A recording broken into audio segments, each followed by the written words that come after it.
Let's talk about why Arena Breakout Infinite is going to fail as a game before it really even takes off. Now, before we go into the bad on this game, I do want to go over what's the good about the game, because the game does deserve some credits for some things it did do good.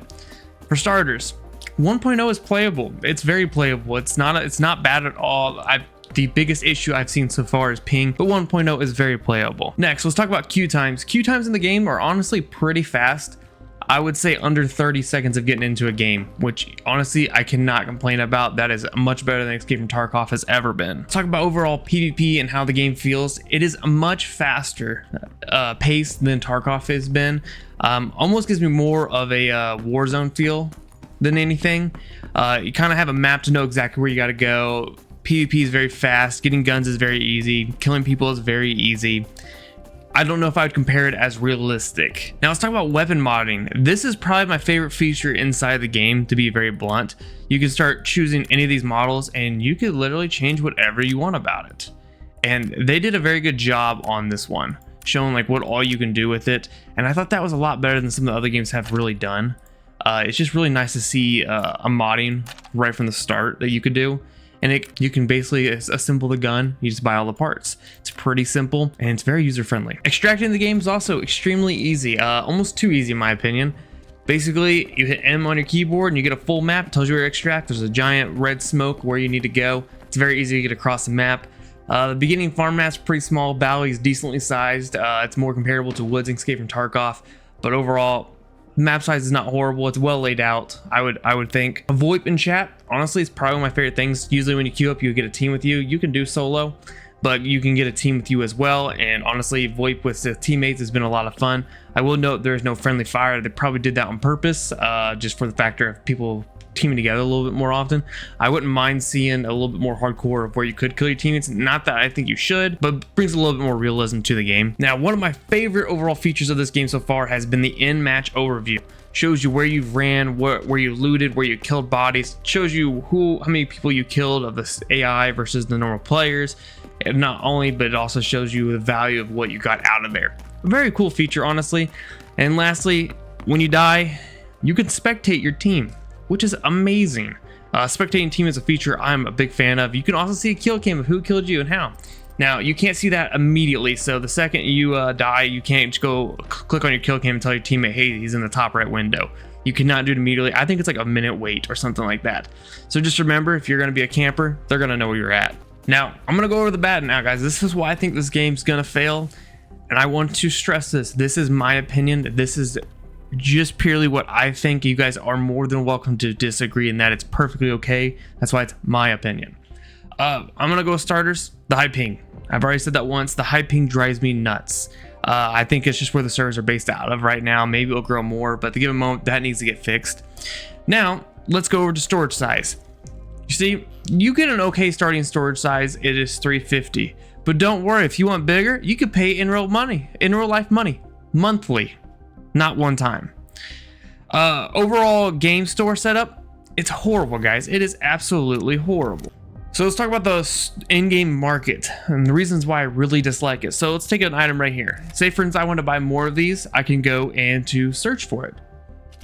It's going to pull up the item here. It's $800. This price could fluctuate the second I am buying it. So when I go to hit purchase, it may not allow me to buy it because the price has changed. That is very annoying. See, price has changed, transaction failed. Then I could get it after. That's a very annoying to me. I understand things fluctuate in the game. I think there should be a better way of doing that. Now, if you want to sell items on the market, so for instance, this item here, we go to sell. You can sell directly to the traders now, or you can sell on the market. Now, if you look below, you can list 495 more items this week, which I find ridiculous that that's an option. So you can list each item, you can just drag it over, and it kind of shows you what it's going for, and then I can list it. But I'm limited to a certain amount here, which I understand the whole purpose behind that and why they made that change, purely just because of people exploiting. Now, the reason why I give that a little bit more crap is you can extend this amount with in real life money. Once again, it's another money grab that drives me nuts. Now, if you're looking at my character here, you notice I do not have a case. You can actually get a 1x2 once you hit level 15 for free. What about a 2x2 and a 3x3? Yeah, you know, you would think maybe I can get that through tasking or leveling up. You are wrong. You have to buy it with bonds. What do bonds cost? In real life money. Better yet, even if you buy it, it's only for 30 days.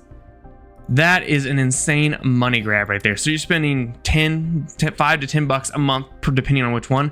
Don't worry. Yeah, you can also buy in-game currency for more money.